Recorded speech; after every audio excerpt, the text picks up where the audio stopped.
छठे चरण में होने वाले चुनाव और डुमरियागंज लोकसभा से भाजपा प्रत्याशी जगदंबिका पाल के पक्ष में आज सिद्धार्थनगर के राजकीय कन्या इंटर कॉलेज प्रांगण डुमरियागंज में मुख्यमंत्री योगी आदित्यनाथ ने एक विशाल जनसभा को संबोधित किया और भाजपा प्रत्याशी के समर्थन में वोट देने की अपील की है और विपक्ष पर जमकर हमला बोला।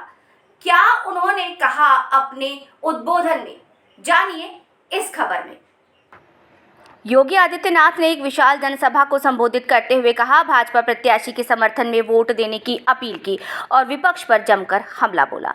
कार्यक्रम में आए भारी भीड़ को संबोधित करते हुए कहा कि मोदी जी की अगुवाई में हमने तो तमाम गरीब कल्याण योजनाओं के माध्यम से गरीबों की सेवा की है, तो वहीं कांग्रेस और सपा के लोग जजिया कर की तर्ज पर विरासत टैक्स को लगाने की बात करते हैं। इससे जाहिर होता है कि उनके अंदर औरंगजेब की आत्मा समा गई है। वो देशवासियों की संपत्ति का सर्वे कराकर घुसपैठियों को देना चाहते हैं। ये साजिश है और आज लोग जाति की बात करते हैं, जबकि हमने अभी सभी को सम्मान दिया है, जिसका उदाहरण जिले में बना मेडिकल कॉलेज है। हमने प्रदेश के माफियाओं को उल्टा लटकाकर उनका जीना मुहाल किया।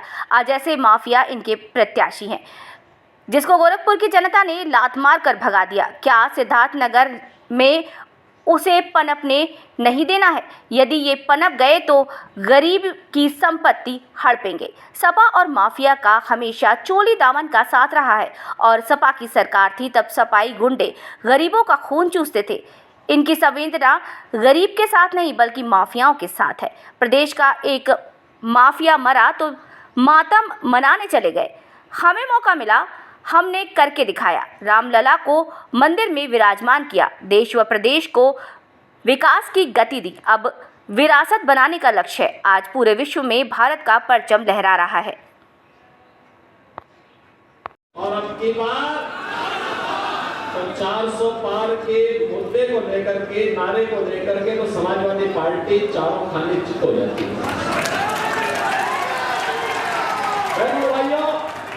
ये 400 पार की जब बात होती है तो समाजवादी पार्टी तो कुल 63 सीट पे चुनाव लड़ रही है और 63 सीटों पर भी इनकी जमानतें जब्त हो रही हैं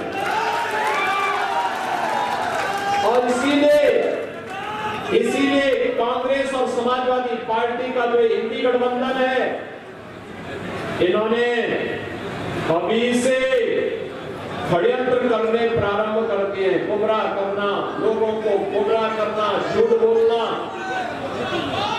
ये जो दो लड़कों की जोड़ी है, जब इनके सामने जनता जनार्दन नहीं आ रही है सुनने के लिए, तो ये लोग अब झूठ और अफवाह का सहारा ले रहे हैं।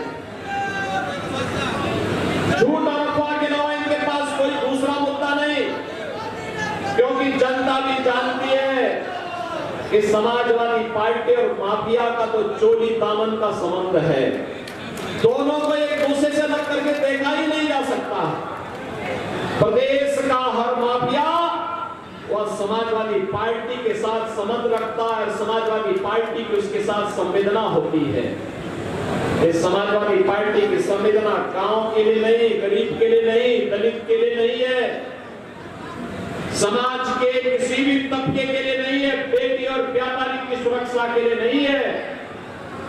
इनकी संवेदना तो माफिया के प्रति है और इसलिए माफिया के प्रति इनकी संवेदना को देखते हुए जनता जनार्दन इनको पूरी तरह खारिज कर चुकी है।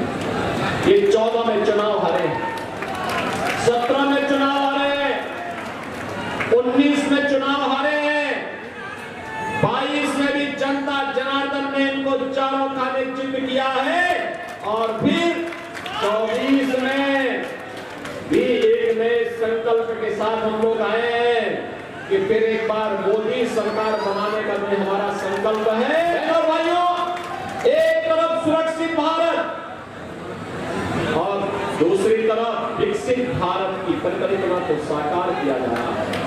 मैं पूछना चाहता हूं, जो लोग हिंदुस्तान में रहकर के पाकिस्तान का राग अलापते हैं, मैं उनसे बोलना चाहता हूं, क्यों हिंदुस्तान पे बोझा बने हुए हो? चले जाओ पाकिस्तान में। पाकिस्तान के हालात आप देख रहे होंगे, क्या हाल है पाकिस्तान के। भारत 4 वर्ष से फ्री में 80 करोड़ लोगों को राशन की सुविधा दे रहा है। मर रही है।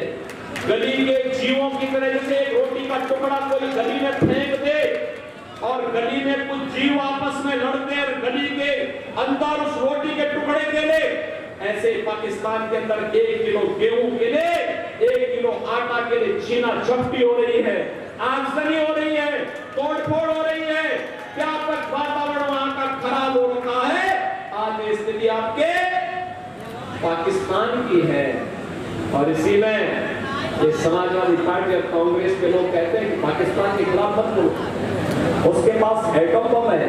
मैंने कहा एटम बम हमारे पास भी है, हम भी जानते हैं, हम भी जानते हैं। पाकिस्तान तो उस दुस्साहस किया नहीं कि उसका अस्तित्व ही समाप्त हो जाएगा अगर उसने भारत के खिलाफ कोई दुस्साहस किया तो। और सीधे पाल जी को फिर से सांसद बना के भेजने की आवश्यकता भेजेंगे। सभी लोग सहमत हैं, सभी लोग सहमत हैं। दोनों हाथ रखे यहाँ भी, इधर भी, मुझे बताओ दोनों ओर, चारों ओर, पीछे विद्यालयों में जितने लोग हैं, आगे बगल जितने लोग हैं, सब सहमत हैं। आगे भेजेंगे।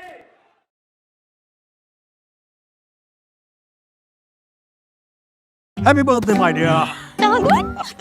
अरे ये क्या ऐप से लोन? मेरी नई स्कूटी के लिए। ओए बनो सयानी, नहीं तो पैसों पे फिर जाएगा पानी। मतलब? सुनो, ऑनलाइन लर्निंग ऐप्स को जांच परख कर आरबीआई अधिकृत बैंक एनबीएफसी से ही आप लोन लीजिए। और अधिकृत ऐप्स या अनजान लोगों से निजी जानकारी शेयर करना यानी धोखा। दादू हाँ? बन गई सियानी। गिफ्ट नहीं खोल गया। आरबीआई कहता है इनसे सुनिए, जानकार बनिए, सतर्क रहिए।